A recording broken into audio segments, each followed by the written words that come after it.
Hello everyone. In our today's session, we will be continuing thermodynamics with second law of thermodynamics. So this is also a very important topic.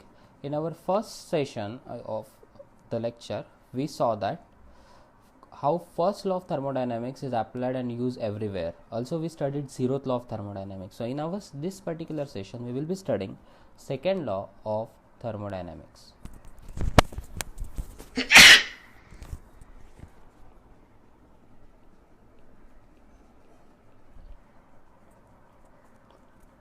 Usually the second law is given by two important statements. The first statement is what we call as Kelvin-Planck statement. So there were two scientists named Kelvin and Planck who worked together to find one very interesting statement.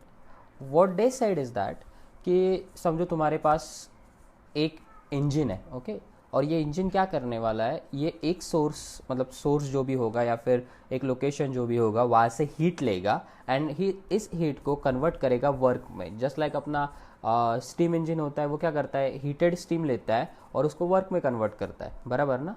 So according to Kelvin Planck statement, it is impossible to construct an engine, okay, which will take heat as input and then convert it completely into work.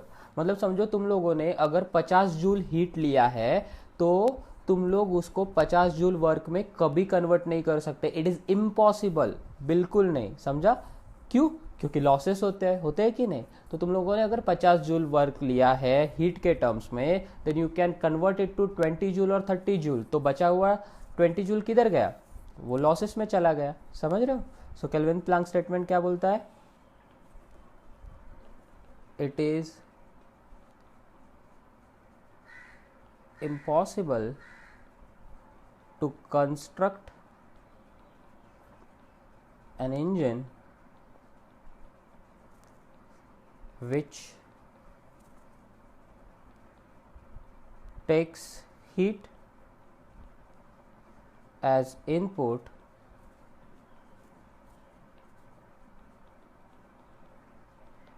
and then convert all of it into work done. देखो मैंने keyword क्या बोला है, impossible है ये चीज करना. All मतलब जितना भी हीट ले रहे हो उतना तुम लोग कभी भी वर्क में कन्वर्ट नहीं कर सकते, because there will be losses.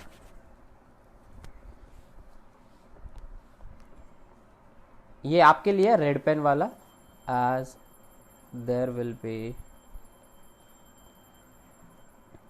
Losses. Okay, तो ये हुआ अपना फर्स्ट स्टेटमेंट, मतलब फर्स्ट वे जिसे हम लोग सेकेंड लॉ को डिफाइन करते हैं. और एक वे है जिसको हम बोलते हैं Clausius statement.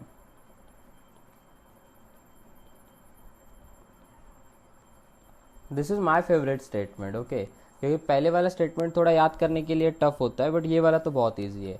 We all know that heat can be transferred from high temperature to low temperature. वो अपने आप हो जाता है. कोई भी चीज़ हाई से लो आराम से जाता है. मैंने पहले के लेक्चर में भी बोला, इस प्रोसेस को हम लोग बोलते हैं डिफ्यूजन, है ना. आराम से कोई भी चीज़ हाई प्रेशर लो प्रेशर जाएगी, हाई टेम्परेचर लो टेम्परेचर जाएगी. So heat is transferred from high temperature to low temperature. Clausius क्या बोलता है? It is impossible to transfer heat from low temperature to high temperature, okay, without external help, without external aid. मतलब जब तक तुम लोग बाहर से मदद नहीं लोगे ना, जैसे कि कोई पंप, समझो तुम्हारे पानी है, पानी वो अगर ऊपर से देखोगे जैसे कि तुम लोग डैम वगैरह देखते हो, डैम का पानी एक हाइट पे होता है, तो ये डैम का पानी आराम से नीचे आ जाता है, वाटरफॉल का पानी आराम से नीचे आता है. क्यों? क्योंकि वो हाई पोटेंशियल से लो पोटेंशियल आ रहा है. बट अगर यही पानी तुम्हें नीचे से ऊपर बिल्डिंग की टंकी तक पहुंचाना है तो तुम लोग किसकी हेल्प लेते हो? तुम लोग हेल्प लेते हो पंप की. तो तुम लोग एक्सटर्नल एड ले रहे हो कि नहीं? Just like that Clausius statement बोलता है it is impossible to transfer heat from low temperature to high temperature without external work या फिर without external aid. So it is impossible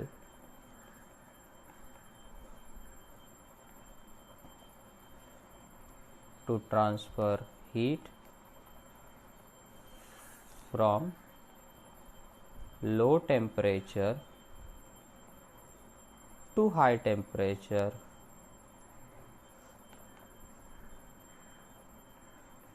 without external aid. Aid मतलब help. हाँ, तो ये easy सी चीज़ तो तुम लोग को याद रहेगी, इसमें कोई बड़ी चीज़ नहीं है। बट ये क्या रियल लाइफ में ऐसी कोई चीज़ है जहाँ पे ये दो स्टेटमेंट एप्लीकेबल होते हैं? तो वो अभी हम लोग नेक्स्ट सेगमेंट में देखने वाले हैं। ये जो सेकेंड लॉ अभी तुम लोगों ने समझे, ये सेकेंड लॉ कहाँ कहाँ पे अप्लाई होते हैं वो भी देखो। So our next heading will be application of second law.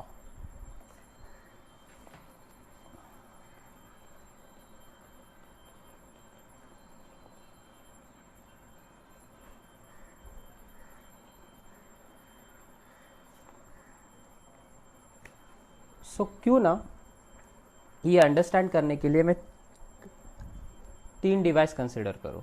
Okay, ये सेगमेंट है ना, हम लोग इसी पेज पे एडजस्ट तो नहीं हो पाएगा, चलेगा। हम लोग इंडिविजुअल सेक्शन देखते हैं, एप्लीकेशन ऑफ सेकेंड लॉ। तो यहाँ पे हम लोग 3 एप्लीकेशन देखने वाले, 3 डिवाइसेस देखने वाले। पहला डिवाइस हम लोग देखेंगे heat engine, then second device हम लोग देखेंगे रेफ्रिजरेटर, एंड उसके बाद हम लोग एक और डिवाइस देखेंगे हीट पंप। तो let's start with the heat engine. Okay, so let me draw a diagram of heat engine. So for that I will draw a circle,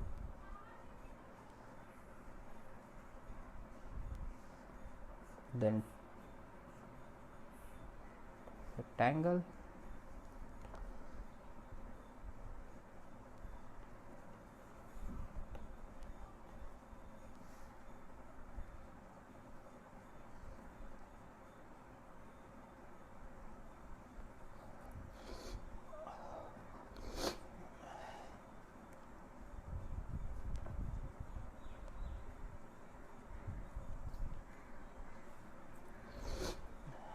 okay. अभी जो भी हम लोग डिवाइस पढ़ने वाले हैं, ये डिवाइस 2 टेम्परेचर रेंजेस के बीच में वर्क करते हैं। याद रखना, 2 रीजन के बीच में वर्क करते हैं। एक रीजन होता है हाई टेम्परेचर का और एक रीजन होता है कोल्ड टेम्परेचर का। सो लेट्स से ये ऊपर वाला जो रीजन है मेरा, ये वर्क कर रहा है हाई टेम्परेचर पे। सो this is working on high temperature, and let's say इस हाई टेम्परेचर को हम बोलते हैं T1। एंड जो नीचे वाला रीजन है वो कोल्ड टेम्परेचर रीजन है, जहाँ पे टेम्परेचर होगा T2। एज बहुत सारे डिवाइसेस हाई टेम्परेचर रीजन से हीट लेते हैं, तो उसको कभी कभी हम लोग सोर्स बोलते हैं। सोर्स क्या होता है? जहाँ से हम लोग हीट को लेते हैं, एंड सिंक वो चीज़ होती है जहाँ पे हम लोग हीट को डंप करते हैं। याद रखना, सोर्स ऐसी चीज़ है जहाँ से हीट ली जाती है, सिंक ऐसी चीज़ है जहाँ पे हीट डंप करते हैं। अभी ये जो चीज़ है, ये डायग्राम मुझे और बहुत बार लगेगा, so I am just going to make copy of this particular thing. Okay, अभी देखो, पहला जो मैं एप्लीकेशन देख रहा हूँ, ये फर्स्ट एप्लीकेशन में हम लोग पढ़ेंगे heat engine. Okay, so this is my heat engine. I will show it as HE. This is my heat engine. अभी ध्यान से सुनो और समझो ये लॉ क्या बोलता है। हीट इंजन का पर्पस क्या होता है? हीट इंजन क्या करता है? एक पर्टिकुलर हाई टेम्परेचर रीजन से हीट लेगा और वही हीट को वर्क में कन्वर्ट करेगा, है ना। तो अगर समझो मेरे पास एक रीजन है जहाँ पे बहुत सारी हीट है, तो मैं वहाँ से कुछ हीट उठा लूंगा, कुछ हीट बोरो करूंगा, just like this. So I am going to borrow some heat, I have borrowed it, and what I am going to do is that I am going to convert this particular thing into useful work. So I am going to convert it into useful work. So this is nothing but heat taken from that particular region ना, तो मैं इसको Q1 बोलता हूँ। And ये heat मैं कहाँ पे दे रहा हूँ, कहाँ कन्वर्ट कर रहा हूँ, मैं इसको वर्क डन में कन्वर्ट कर रहा हूँ। So I will get it as WT। तो ये चीज़ याद रखना, हीट कितना लिया है मैंने, Q1 लिया है, कितने में कन्वर्ट कर रहा हूँ उसको मैं, वर्क डन में कन्वर्ट कर रहा हूँ। अभी अगर तुम लोग विजुअलाइज करो और केल्विन प्लैंक का पहला स्टेटमेंट पढ़ो तो वो स्टेटमेंट क्या बोलता है, it is impossible to construct an engine which takes heat as input and then convert all of it into work done. That means कोई भी ऐसा इंजन बनाना मुश्किल है जिसका एफिशिएंसी 100% है। तो अगर यहाँ पे देखोगे तो यहाँ पे वो हीट ले रहा हूँ मैं और सारा का सारा हीट वर्क डन में कन्वर्ट हो रहा है ना। अभी इन रियलिटी ऐसा पॉसिबल होता है क्या? बिल्कुल नहीं। दैट मीन्स कुछ अमाउंट ऑफ हीट लॉस में भी जाएगा and that loss will be given to the cold temperature region. So यहाँ पे मुझे मिल गया cold temperature region. Let me denote this by Q2 for your understanding. मैं यहाँ पे Q2 के बाजू में लॉसेस करके लिख रहा हूँ। Q1 is our input over here and work done is our output, है कि नहीं? अभी जरा फॉर्मूला याद करो, किसी भी एफिशिएंसी का फॉर्मूला क्या होता है, it is output upon input. So let me write that formula for you guys. So efficiency can be given as output upon input. अभी यहाँ पे अगर तुम लोग देखोगे तो आउटपुट किससे डिनोट कर रहे हैं हम लोग, वर्क डन से, और इनपुट किससे डिनोट कर रहे हैं हम लोग, Q1 से। तो ये बन गया मेरा formula, that is efficiency is equal to work done by Q1। एक और चीज़ हम लोग कर सकते हैं, इस फॉर्मूला को मॉडिफाई कर सकते हैं। अभी वो कैसे मॉडिफाई करेंगे वो समझो। तो फॉर एग्जाम्पल अगर तुम लोग डायग्राम में देखोगे तो एक चीज़ नोटिस करोगे, देखो जितना भी Q1 हीट अंदर आ रहा है वो दो सेक्शन में डिवाइड हो रहा है, एक वर्क डन में और एक Q2 में। सो can I say that entire Q1 can be divided as W plus Q2। Therefore you can say that W is Q1 minus Q2. So I am going to put this W Q1 minus Q2 over here. तो एक और formula मिल गया W Q1 minus Q2 का। अभी ये अगर मैं चीज़ ऊपर पुट करूँगा तो मुझे मिलेगा efficiency as Q1 minus Q2 divided by Q1। Okay, so we got one more formula ready for our self. अगर चाहिए तो तुम लोग नीचे का जो Q1 है डिनोमिनेटर में वो सेपरेट भी कर सकते हो and then further you can solve it if you want. So this is the formula you get for heat engine. But ये सेकेंड लॉ का कौन सा स्टेटमेंट फॉलो करता है, केल्विन प्लैंक। देखो क्योंकि लॉसेस को कंसिडर कर रहे हैं ना हम लोग, क्योंकि अगर हम लोग ये लॉसेस को कंसिडर नहीं करते तो हमें एफिशिएंसी क्या मिलता, 100%। देखो अगर सिर्फ वर्क डन होता आउटपुट में और सिर्फ Q1 होता तो जितना वर्क डन था उतना ही Q1 था, तो ये और ये कैंसिल हो जाता, तो आंसर बचता 1 इंटू 100 मतलब कितना हुआ, 100%। And it is impossible to construct that engine. अगर आप करोगे तो आपको नोबेल क्या जितने प्राइजेस सब मिलेंगे, क्योंकि bye achieving that particular thing तुम लोगों ने ऑलमोस्ट इम्पॉसिबल चीज को पॉसिबल किया है। Okay, let's continue with the next type of device and that device is, जब आपको भूख लगती है आप ओपन करते हो रेफ्रिजरेटर।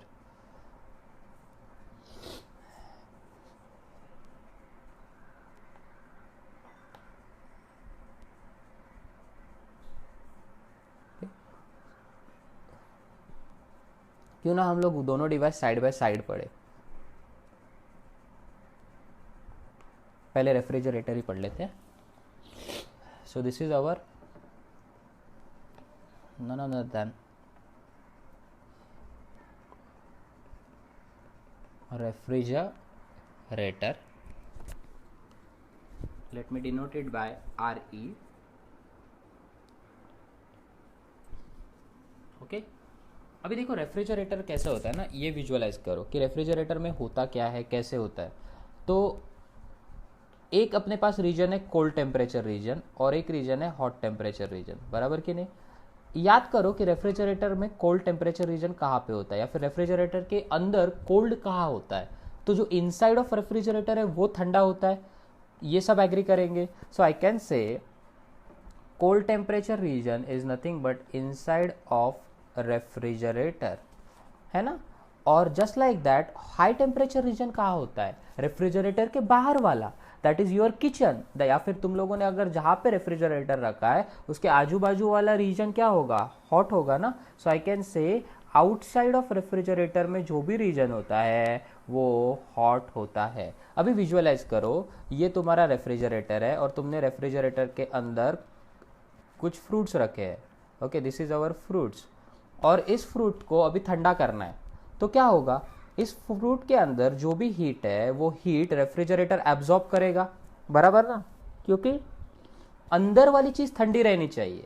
और ये हीट कहाँ पे जाती है, ये हीट बाहर जाती है। तो that means inside of refrigerator से हीट आउटसाइड ऑफ रेफ्रिजरेटर जाती है। हाँ, कहाँ से कहाँ जाती है, इनसाइड टू आउटसाइड। क्यों ना मैं ये एरो क्रिएट करूँ, तो इनसाइड ऑफ रेफ्रिजरेटर से हीट जाने वाली है आउटसाइड, ये गया। सो कैन यू से this is my Q2 and this is my Q1। अभी ध्यान से समझो और अंडरस्टैंड करो कि बेसिकली तुम लोग क्या कर रहे हो पता है, तुम लोग एक इम्पॉसिबल चीज कर रहे हो। तुम लोग ना low temperature region that is cold temperature से हॉट टेम्परेचर की तरफ ये ट्रांसफर कर रहे हो। अच्छा, क्यों ना हम लोग ये कोल्ड टेम्परेचर रीजन को लो टेम्परेचर रीजन बोलते हैं, नहीं तो सब बोलोगे सर ऊपर हॉट टेम्परेचर क्यों नहीं बोलो। So this is low temperature region.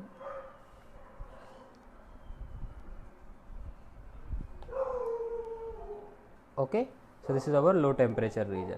तो हम लोग बेसिकली हीट कहाँ से कहाँ ट्रांसफर कर रहे हैं, low temperature region to high temperature region. And Clausius क्या बोलता है, क्लाउसिस बोलता है it is impossible to transfer heat from low temperature region to high temperature region without external aid. मतलब तुम लोग ना बाहर से कुछ ना कुछ इनपुट लेना ही पड़ेगा, तभी तो तुम लोग ये चीज अचीव कर सकते हो। अभी बाहर से कौन सी चीज लेते हो रे तुम लोग, इलेक्ट्रिसिटी। रेफ्रिजरेटर का स्विच बंद कर दो, देखो क्या होता है, चलेगा क्या रेफ्रिजरेटर, ठंडा देगा क्या, बिल्कुल नहीं, है कि नहीं। तो that's why you required input from the outside, you need external help, you need external aid, and that aid will be shown like this. See the direction of W, it will be inside, right, क्योंकि वो अंदर आ रहा है ना work done. हम लोग refrigerator को दे रहे हैं ना, इनपुट की तरह दे रहे हैं, समझ गए। तो इस डिवाइस में our input will be like this. So let's say this is nothing but our input. अच्छा, तो एक बात बताओ मुझे कि ये डिवाइस में आउटपुट क्या है, क्या ये Q1 है या ये Q2 है। क्योंकि बहुत सारे लोगों को देखने पे तो यही लगेगा कि हाँ ये Q1 आउटपुट है, क्योंकि आउटसाइड जा रहा है या फिर रेफ्रिजरेटर से अवे जा रहा है। Q2 तो अंदर आ रहा है ना रेफ्रिजरेटर के, Q1 अवे जा रहा है, तो Q1 आउटपुट है। बट अगर ऐसा कंसिडर करोगे, चलो क्यों ना हम लोग कंसिडर कर लेते हैं थोड़ी देर के लिए, फॉर्मूला गलत हो जाएगा बट कोई बात नहीं। अभी याद रखना, जब भी हम लोग डिवाइसेस की बात करते हैं, जैसे रेफ्रिजरेटर है या फिर हीट पंप है, हम लोग एफिशिएंसी कैलकुलेट नहीं करते, but there is some other parameter which we use, and that particular parameter is what we call as coefficient of performance. तो तुम लोग अगर डिवाइसेस ऐसे बाय करने जाते हो ना, या फिर हाँ मतलब मार्केट में जाते हो या फिर ऑनलाइन देखते हो, तो उसका COP चेक करो। जिस डिवाइस का COP ज़्यादा है वो ज़्यादा अच्छी तरह से वर्क करता है, वो ज़्यादा तुम लोग को आउटपुट देता है, ज़्यादा चीज़ों को ठंडा करने की कैपेबिलिटी रखता है, समझ रहे हो। द हाईएस्ट COP मतलब जो हाईएस्ट ऐसा नहीं, COP 11 तक जाता है, बट ओवरऑल तुम लोग एवरेज अगर COP देखोगे ना, तो डिवाइसेस के COP 3, 4, 5 ऐसे वेरी होते हैं। तो इस कोएफिशिएंट ऑफ परफॉर्मेंस का फॉर्मूला अपने एफिशिएंसी के फॉर्मूला जैसा होता है। COP मतलब coefficient of performance, just like it is output upon input. अभी तुम्हें क्या लगा आउटपुट क्या होगा, जो रेफ्रिजरेटर से बाहर जा रहा है, बराबर। So I will write this output as Q1 and input को क्या लिखूंगा, W। देन यू रियलाइज कि W का तो एक फॉर्मूला आता है ना कि W is Q1 minus Q2, तो क्यों ना मैं वही फॉर्मूला यहाँ पे सब्सटीट्यूट करूँ। So I will get COP as Q1 divided by Q1 minus Q2। चाहिए तो इसको वेरीफाई भी कर सकते हो, इस पर्टिकुलर केस के लिए भी W का फॉर्मूला सेम रहता है। क्या हो रहा है देखो, W एंड Q2 दोनों मिल के Q1 दे रहे हैं, so basically W plus Q2 will be equal to Q1, so W will be Q1 minus Q2, right. और यही चीज मैंने यहाँ पे सब्सटीट्यूट की है, तो COP का फॉर्मूला भी मिल गया है। चलो थोड़ी देर के लिए रेफ्रिजरेटर को होल्ड पे रखते हैं, क्यों ना हम लोग अभी एक और नया डिवाइस स्टडी करें, and that particular device is what we call as heat pump. Okay, तो अभी हीट पंप के बारे में हम लोग स्टडी करेंगे।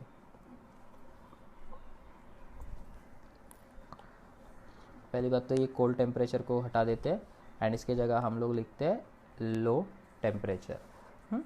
This is high temperature, low temperature region. और ये अपना जो डिवाइस है वो डिवाइस है नथिंग बट हीट पंप। अभी ये जो डिवाइस है ना गाइस, हीट पंप, हमारे इंडिया में बहुत रेयरली यूज़ होता है except for Kashmir, Punjab and वो जो अपर नॉर्दर्न साइड है ना वहाँ पे, क्योंकि वहाँ पे ठंडा होता है ना बाहर। हीट पंप का काम क्या है? It is basically in simple language heater. आपने बहुत सारे टीवी सीरियल्स में देखा होगा जो यूएसए बेस्ड है, जैसे कि फ्रेंड्स है, How I Met Your Mother है, तो ये बहुत सारे सीरियल्स में ये शो किया है कि वो कंटिन्यू जब रूम में आते हैं तो हीटर का टेम्परेचर एडजस्ट करते हैं। तो हीटर का पर्पज़ क्या है? हीटर आपको अपने घर में गर्मी देता है। तो अगर ये चीज़ याद रखोगे तो हाई टेम्परेचर कहाँ पे होना चाहिए? हाई टेम्परेचर आपके घर में होना चाहिए। So this should be inside of house, let's call it home. Home वाली फीलिंग आ जाती है ना। और लो टेम्परेचर कहाँ पे होगा? फिर लो टेम्परेचर बाहर होगा, आउटसाइड ऑफ होम। तो बेसिकली हीट पंप क्या करता है पता है? ये बाहर जितने भी हीट अवेलेबल है, ऑलरेडी कोल्ड है बाहर, एग्री, बाहर ऑलरेडी ठंडा है, एग्री, बट वो ठंडे में से भी हम लोग हीट निकालते हैं जो भी बचा कुचा है और अपने घर के अंदर लेते हैं, ताकि हम गर्म फील कर सके, हमें प्रॉपर कंफर्ट फील हो। तो मतलब सर ऑलरेडी बाहर पे ठंडी था, हम लोगों ने और ठंडी ले गई तो बाहर और ठंडी नहीं होगा क्या? हाँ होगा ना, बट हम लोग तो ऑलरेडी सेल्फिश है, हम लोग थोड़ी ऐसी चीज़ों के बारे में सोचते हैं, हमें अपने कंफर्ट की पड़ी है, और बाहर बहुत हीट अवेलेबल है, तू टेंशन मत ले उसका। So what I mean to say कि बेसिकली यहाँ पे भी हमारा वर्किंग सेम होता है, दैट इज़ हम लोग लो टेम्परेचर से हीट लेते हैं एंड कहाँ पे देते हैं? हाई टेम्परेचर पे। तो अगर मैं हीट के टर्म्स में इसको मेंशन करूँ, so I can write it as Q2 and over here I can write it as Q1। लिखा? अभी विजुअलाइज करो जरा, क्या यहाँ पे भी हम लोग low temperature to high temperature नहीं कर रहे हैं? वही तो चीज़ कर रहे हैं ना, low temperature to high temperature. हाँ, तो हीटर के लिए भाई इलेक्ट्रिकल सप्लाई लगता ही है ना, तो क्यों ना हम लोग इलेक्ट्रिकल सप्लाई वर्क करें या फिर इलेक्ट्रिक सप्लाई नोट डाउन करें। So we get something like this and this will be nothing but our work done. तो सब एक चीज़ पे एग्री करेंगे कि वर्क डन अपना इनपुट है ना। और अभी देखोगे ना तो let's call heat pump as HP। तो अभी देखोगे इसके लिए भी अपना कोएफिशिएंट ऑफ परफॉर्मेंस ही आएगा, COP ही आएगा, और COP का सिंपल फॉर्मूला क्या बोला है? Output divided by input. हाँ, तो अभी देखो आउटपुट क्या है यहाँ पे भी अगर डायग्राम में देखोगे तो आउटपुट Q1 है एंड इनपुट क्या है? इनपुट तो अपना वर्क डन है। तो यहाँ पे तुम लोग को क्या मिलेगा? वर्क डन को हम लोग Q1 माइनस Q2 लिखते हैं। So we get COP is equal to Q upon Q1 minus Q2। And then I realise अरे कुछ तो गड़बड़ हो रहा है, क्योंकि देखो रेफ्रिजरेटर का फॉर्मूला जरा विजुअलाइज करो, Q1 upon Q1 minus Q2, and इसका फॉर्मूला विजुअलाइज करो, इसके फॉर्मूला में भी कैसे है? Q1 upon Q1 minus Q2। तो बेसिकली मैं ऐसा बोल रहा हूँ कि दोनों चीज़ें दिखने में सेम है, देखो ये भी दिखने में सेम है, ये भी दिखने में सेम है, मतलब डायग्राम बेसिकली सिंपल डायग्राम, दोनों का COP का फॉर्मूला भी सेम है, तो ये दोनों चीज़ें सेम होनी चाहिए ना। ये दोनों चीज़ें उल्टा काम करती है ना, दोनों चीज़ें क्या काम करती है? एकदम उल्टा काम करती है। I hope you are getting this particular thing. तो दैट मीन्स कहाँ ना कहीं पे हमारा फॉर्मूला गलत हो रहा है, और वो फॉर्मूला गलत कहाँ हो रहा है पता है? हम लोग एक्चुअल गोल देखते तब वो गलत हो रहा है। मतलब अगर तुम लोग रेफ्रिजरेटर देखो तो रेफ्रिजरेटर में तुम्हारा गोल क्या था? चीज़ों को ठंडा करना, रेफ्रिजरेटर के अंदर ठंडा रहना चाहिए, ये गोल था कि नहीं? तो अभी देखोगे तो तुम्हें ये जो सेक्शन है ना, ये सेक्शन, यहाँ पे चीज़ें ठंडी रहनी चाहिए। तो तुम्हारे लिए आउटपुट क्या मैटर करता है कि कितने इफेक्टिवली वो हीट बाहर निकाले। Q1 मैटर नहीं करता, Q1 तो लॉसेस हो रहा है या फिर Q1 बाहर फेंक रहा है, वो मैटर क्या कर रहा है कि कितना हीट एक्सट्रैक्ट कर पा रहा है वो। सो दैट मीन्स जो अपना फॉर्मूला है यहाँ पे मॉडिफाई होके Q1 के जगह हो जाएगा Q2। क्या फॉर्मूला मॉडिफाई हो जाएगा Q1 के जगह? Simply Q2। I hope you are getting it.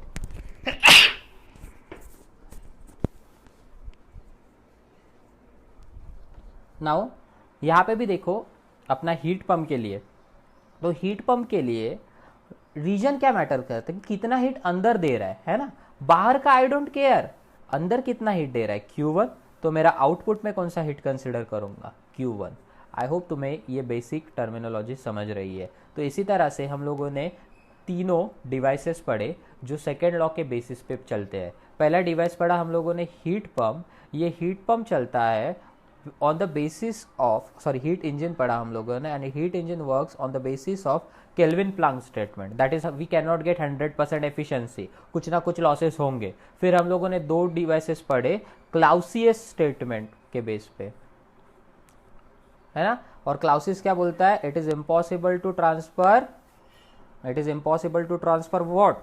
Heat from low temperature to high temperature without external work.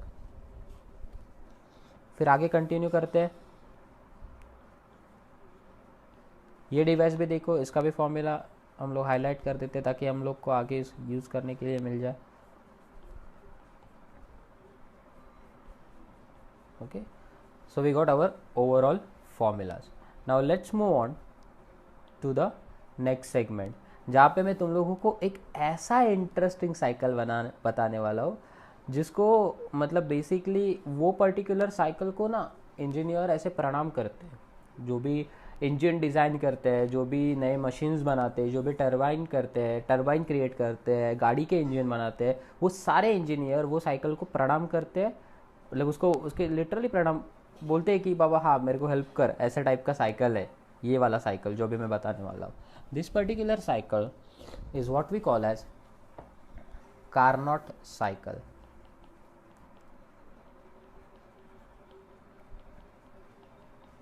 Okay, so let us understand what exactly this particular Carnot cycle is.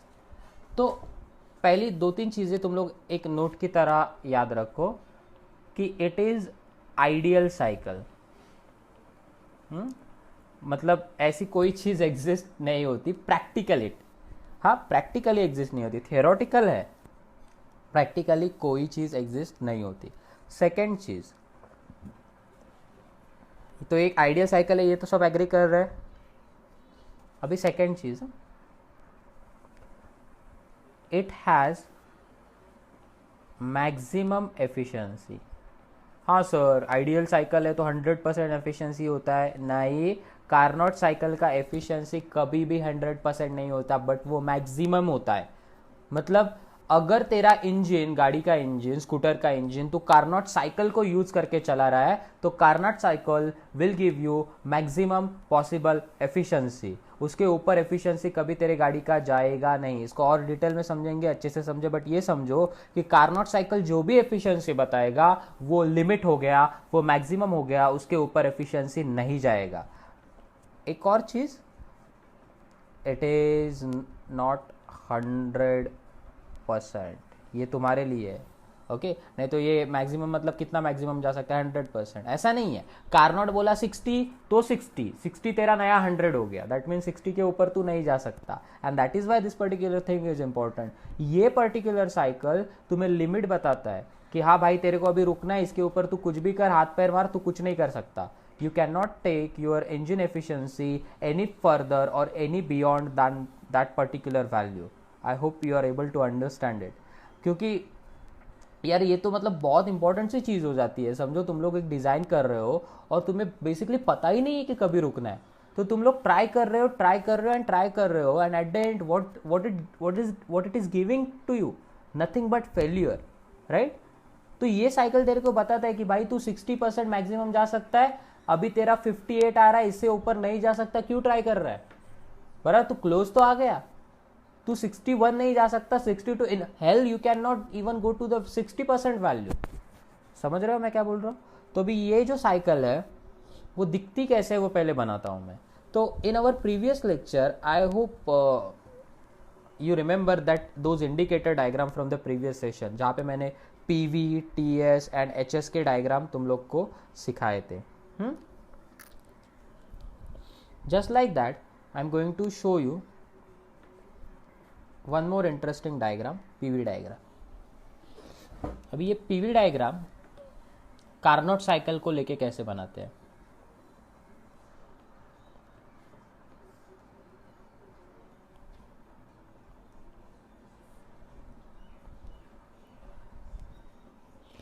So you have just now got PV. Now see how the Carnot cycle works, या फिर उसका cycle कैसे होता है.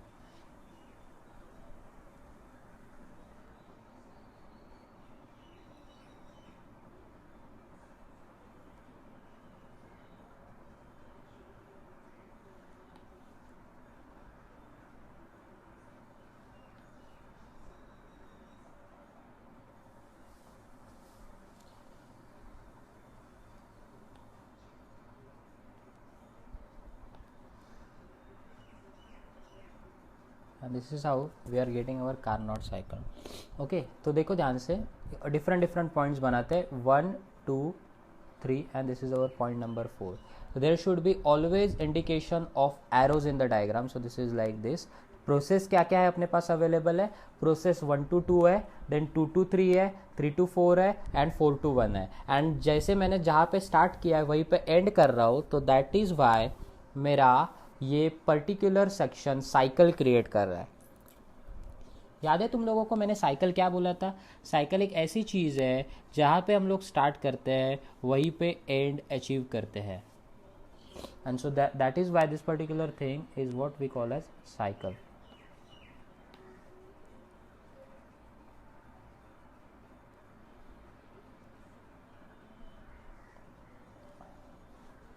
Not getting proper diagram.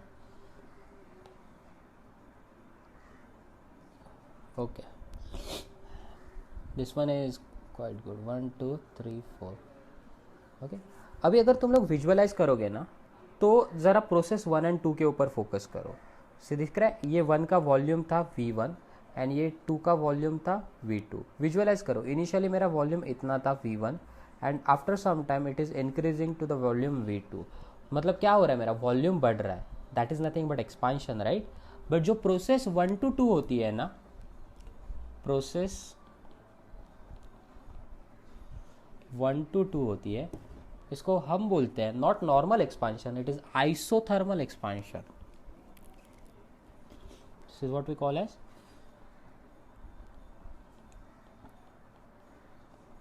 Isothermal expansion. फिर can you see the process number 2 to 3. तो इसमें भी तो वॉल्यूम बढ़ रहा है, V2 से V3 जा रहा है, बराबर ना. वॉल्यूम देखो V2 से V3 जा रहा है, बढ़ रहा है ना.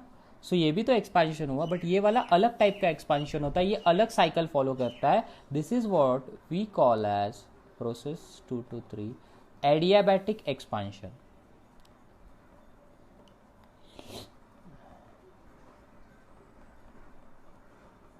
Okay, now why don't we see process 3 to 4. तो अगर तुम लोग प्रोसेस 3 to 4 की तरफ ध्यान से देखोगे तो हमारा डायरेक्शन देखो, 3 से 4 जा रहे हैं, मतलब वॉल्यूम V3 से लेके V4 हो रहा है. वॉल्यूम कम हो रहा है ना, तो ये कंप्रेशन हो रहा है अभी. तो हम लोग 2 बार एक्सपांशन कर रहे हैं, बट पहली बार आइसोथर्मली कर रहे हैं, that is temperature constant. Second बार एडियाबैटिकली कर रहे हैं, that means heat transfer is 0, Q is equal to 0. और जब भी प्रोसेस 3 to 4 लिखने जा रहा हूं मैं, सो this is my process 3 to 4, it is isothermal compression.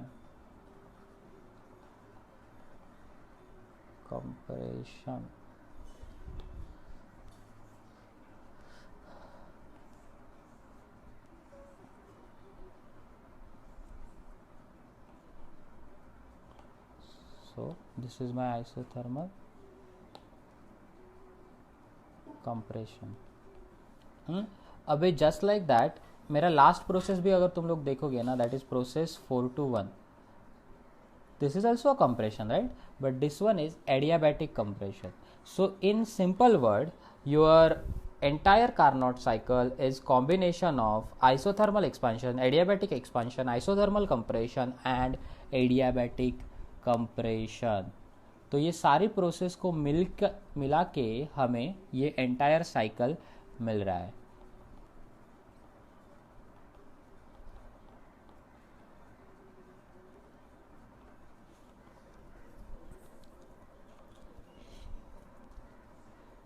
Okay, तो ये हुआ अपना कार्नोट साइकिल.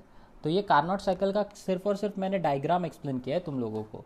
अभी ये देखो कि अगर तुम्हारे इंजन में तुम ये पर्टिकुलर साइकिल यूज करने वाले हो, ये पर्टिकुलर साइकिल को अप्लाई करने वाले हो, इट मीन्स दैट तुम्हारा इंजन देगा maximum possible efficiency. It is not 100%, but ये जो साइकिल बोलेगा वही तुम्हारा एफिशिएंसी मैक्सिमम हो जाएगा.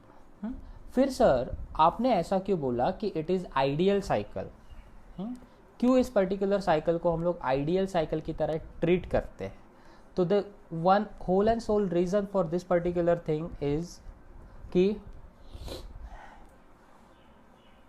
ये दिख रहा है प्रोसेस आइसोथर्मल एक्सपांशन. कोई भी जो प्रोसेस आइसोथर्मल होता है that should be very fast.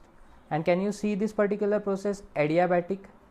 Okay, then adiabatic process should be very slow. अभी ध्यान से समझो एंड विजुअलाइज करो कि मैं क्या बोल रहा हूँ. फिर से बोलो कि प्रोसेस 1 to 2 क्या होता है? Fast, very fast. एडियाबैट जो भी आइसोथर्मल प्रोसेस होने चाहिए वो वेरी फास्ट होने चाहिए, तभी टेम्परेचर कांस्टेंट रहेगा. एंड एडियाबैटिक प्रोसेस कैसे होने चाहिए? वेरी स्लो होने चाहिए. तो तुम्हारे पास एक प्रोसेस है जो वेरी फास्ट जा रहा है, एक प्रोसेस है जो वेरी वेरी स्लो जा रहा है, फिर तुम्हारे पास एक प्रोसेस है जो वेरी फास्ट जा रहा है, फिर तुम्हारे पास लास्ट प्रोसेस है जो वेरी स्लो जा रहा है. तो होता क्या है कि तुम्हें very fast very slow, very fast very slow जाना है. और ये तुम्हारे पास ऐसा कोई सिस्टम ही नहीं है, तुम्हारे पास कोई ऐसा डिवाइस ही नहीं है कि you can achieve this deceleration और एक्सेलरेशन. तुम लोग वेरी फास्ट से वेरी स्लो तुरंत नहीं जा सकते, वेरी स्लो से वेरी फास्ट तुरंत नहीं जा सकते. And that is why Carnot cycle practically तुम लोग अप्लाई नहीं कर सकते. नहीं तो जो तुम्हारा पेट्रोल में अभी तुम लोग अगर समझो एक्टिवा है और एक्टिवा में तुम लोग अभी 40 किलोमीटर जाते हो 1 लीटर में, तो तुम लोग 80-90 किलोमीटर जा सकते थे अगर कार्नोट साइकिल तुम लोग अपने डिवाइस में अप्लाई कर सकते थे तो. बट ये क्यों पॉसिबल नहीं है? क्योंकि आइसोथर्मल प्रोसेस कैसे होते हैं? Very very fast. Adiabatic process is very very slow. तो यहां पे मैं आपके लिए नोट लिख देता हूं.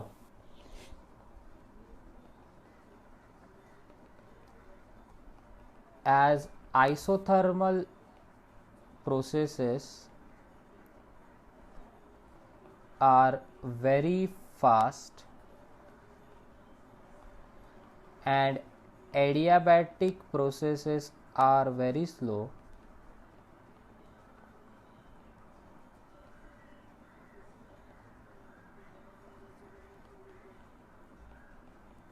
it is very या फिर बेसिकली इम्पॉसिबल ही लिखते क्योंकि अभी तक तो कोई कर नहीं पाया है. देखते तुम कर पाते हो कि नहीं. It is impossible to achieve such tremendous acceleration और retardation with present technology, and hence Carnot cycle is ideal concept. Even though I am saying it is ideal concept, yet देखो even though I am saying it is ideal concept, फिर भी हम लोग as an engineer, मैं खुद भी engineer हूँ, तो we respect this concept too much. क्योंकि ये तेरे को एक सर्टन वैल्यू देता है और ये वैल्यू तेरे को बताएगा कि हाँ बाबा इसके ऊपर तू नहीं जा सकता. अभी इसका फॉर्मूला कैसे डिराइव करते हैं? So we already know according to the Kelvin Planck statement. तुम लोगों ने जस्ट अभी हीट इंजन पढ़ा, राइट? तो हीट इंजन कुछ इस तरह से फॉर्मूला देता है that efficiency is, let us just see, for a heat engine it is Q1 minus Q2 by Q1. So I will write it as Q1 minus Q2 by Q1. Why don't I do interesting thing like this? I separate the base. So we get Q1 by Q1 minus Q2 by Q1. Okay? अभी देखो क्या होने वाला है. Q1 Q1 cancel होने वाला है. So let's cancel Q1 Q1 and we will get our formula as 1 minus Q2 by Q1. हाँ, so we got efficiency का formula as 1 minus Q2. But do you know you can write this particular Q as mCp delta T. हाँ, mCp delta T. Assuming that the other temperature as zero, या फिर एक जो surrounding temperature है इसको zero assume करते हैं, तो हमारा फॉर्मूला हो जाता है एम सी पी, रेफरेंस टेम्परेचर है not surrounding temperature, T2 minus T1, क्योंकि Q2 है ना, तो T2 माइनस T0 लेते हैं अपॉन एम सी पी T1 माइनस T0। अभी विजुअलाइज करो क्या बोलने वाला हूँ मैं।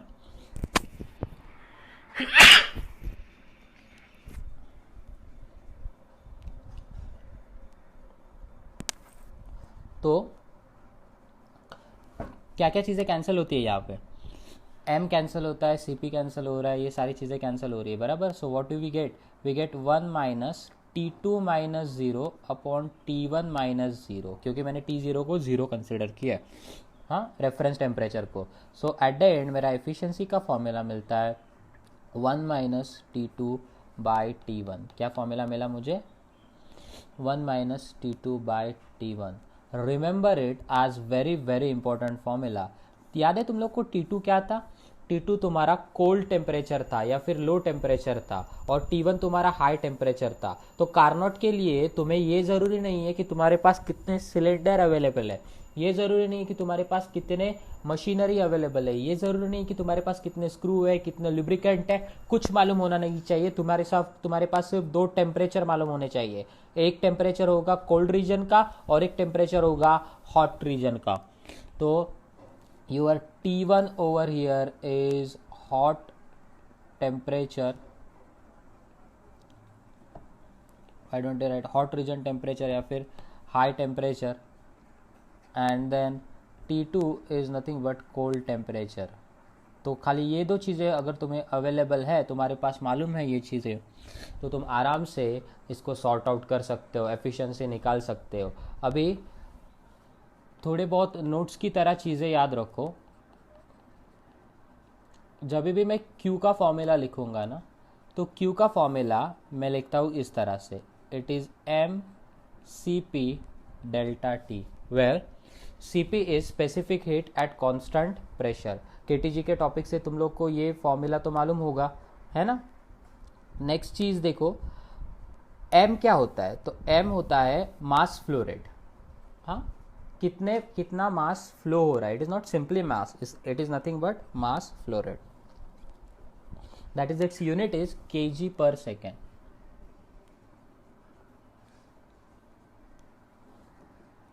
और डेल्टा टी को तुम लोग T2 माइनस T1 लिख सकते हो, because it is temperature difference.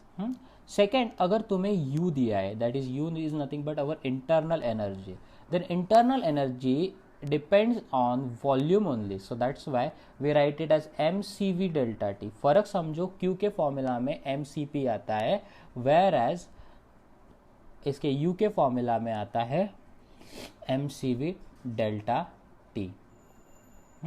I hope you are getting this particular thing correctly।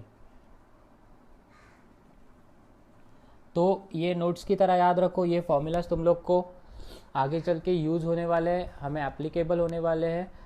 इस हीट को जो हम लोगों ने अभी यूज़ किया है, उसको कभी कभी हम लोग एंथैल्पी की तरह भी शो करते हैं। फॉर एग्जांपल हम लोग थर्मोडायनामिक्स में ऐसे लिखते हैं ना, Q that is heat supplied is given as, कैसे लिखा था हम लोगों ने, U plus W, first law of thermodynamics में, फर्स्ट लेक्चर याद करो। तो Q अपना क्या था, हीट सप्लाइड। इस हीट सप्लाइड को कभी कभी हम लोग H भी बोलते हैं, where H is nothing but enthalpy. क्या बोलते हैं इसको, एंथैल्पी। तो जस्ट एक अलग वे है, अलग वे से रिप्रेजेंट करते हैं एंथैल्पी को हम लोग, ओके। सो ये चीज़ भी तुम लोग याद रखना। Moving to the next law and last law of thermodynamics, and that law is what we call as third law of thermodynamics। So let me just highlight second law of thermodynamics before that, because it is very important concept। And now let us just write heading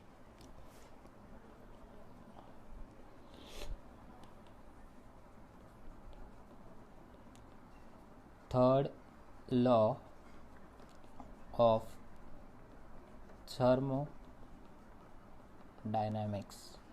Okay, let me highlight this particular law also, and this is how we are getting this particular law. So हमें मिला third law of thermodynamics. अभी देखो third law of thermodynamics चालू करते हैं हम. कैसे चालू करेंगे third law of thermodynamics?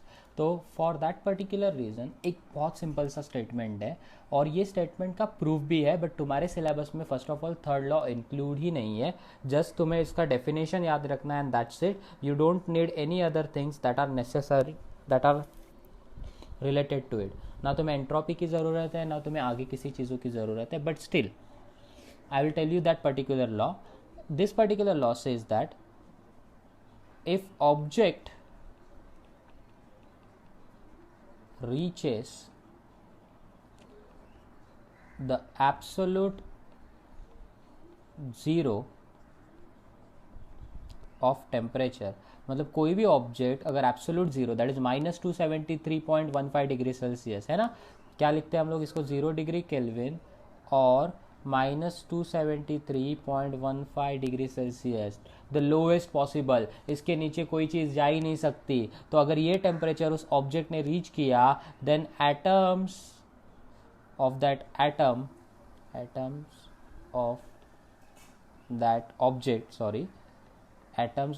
Object will stop moving. पूरा का पूरा ऑब्जेक्ट स्टेशनरी हो जाता है. ऑब्जेक्ट तो स्टेशनरी पहले से था, बट ऑब्जेक्ट के एटम्स भी स्टेशनरी होते हैं.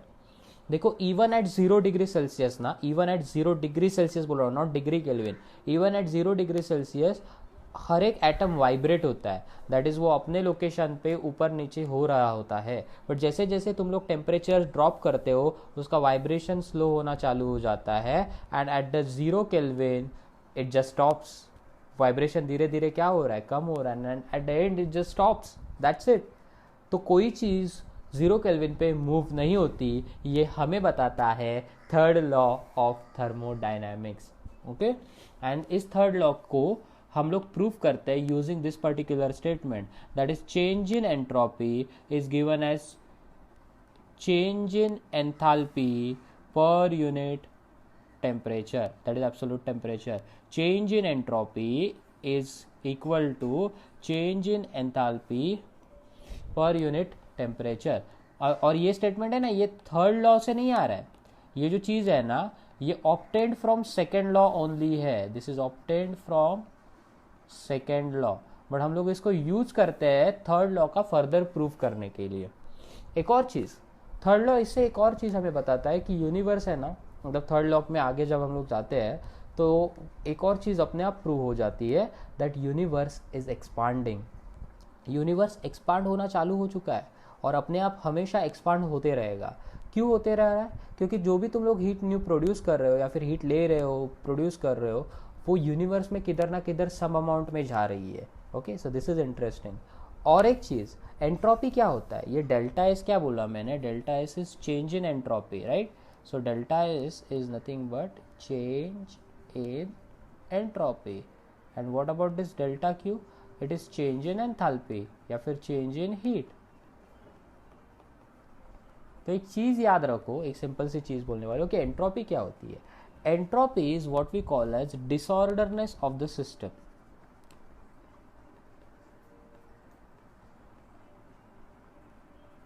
मतलब सिस्टम ना अपने ओरिजिनल फॉर्म में कभी नहीं रहता. कंटिन्यूसली ना उसके मॉलिक्यूल्स, कंटिन्यूसली उसकी एनर्जी शिफ्ट होती रहती है, अपना पोजीशन चेंज कर रही होती है हर स्प्लिट सेकंड पे. So if it is gaining new energy, वो अपना पोजीशन चेंज करेगी. अगर ये लूज कर रहा है एनर्जी, वो अपना पोजीशन चेंज करेगी. So entropy is what? It is disorderness of system. याद रखना. कैसे याद करोगे? अभी इसको समझो. तुम अपने रूम में गए, तुमने कपड़े कैसे भी फेंके हैं, तुम्हारे टेक्स्ट बुक अरेंज नहीं है, तुम्हारे जो भी बाकी सारी चीज़ें हैं, लैपटॉप, मोबाइल, सारे रैंडमली है, रैंडम. ओके, सो इसको हम लोग डिसऑर्डरनेस ऑफ सिस्टम बोल सकते हैं और रैंडमनेस ऑफ सिस्टम. तो सारी चीज़ें कैसी है? रैंडम है ना. तो ये रैंडम चीज़ें हमेशा चेंज होती जाएगी. मतलब फॉर एग्जांपल 1 घंटे के बाद अगर तुम लोग देखोगे तो शायद वो चीज़ें अपने लोकेशन से दूसरे लोकेशन चली जाए. तो जस्ट लाइक दैट कोई भी सिस्टम अपने अंदर की चीज़ों को कंटिन्यूसली चेंज करते रहता है, और ये जो चेंज है ना, इसी चेंज को हम लोग बोलते हैं entropy. Entropy is not that short. I try to explain you it in most simplest way, and you don't have to worry about it. This is not in your syllabus. इसके ऊपर ज़्यादा से ज़्यादा तुम लोग को थर्ड लॉ आएगा. और एंट्रोपी क्या होता है? तो entropy is disorderness of system. इतनी चीज़ याद रखोगे तो तुम्हारे लिए बहुत है. I hope you enjoy this session. In our next session we will be starting with heat transfer.